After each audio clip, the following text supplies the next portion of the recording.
നവപഞ്ചമ രാജയോഗത്തിലൂടെ ഭാഗ്യം തെളിയുന്ന നക്ഷത്രക്കാർ ജ്യോതിഷപ്രകാരം ദേവഗുരുവായ വ്യാഴവും ഗ്രഹങ്ങളുടെ രാജകുമാരനായ ബുധനും ഒത്തുചേരുന്നതിൻ്റെ ഫലമായാണ് നവപഞ്ചമ രാജയോഗം രൂപം കൊള്ളുന്നത്.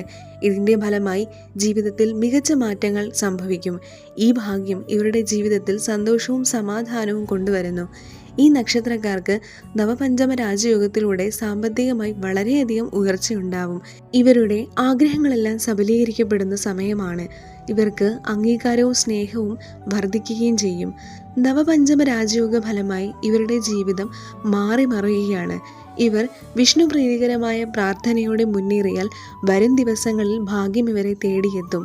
അത്ഭുതപ്പെടുത്തുന്ന പല മാറ്റങ്ങളും ഇവരുടെ ജീവിതത്തിൽ ഇനി സംഭവിക്കും. ആ ഭാഗ്യ നക്ഷത്രക്കാർ പൂരം, ഉത്രം, രേവതി, പുണർദം, ആയില്യം, ഭരണി, കാർത്തിക, ചിത്തിര, ചോതി, അവിട്ടം, അനിഴം, അശ്വതി.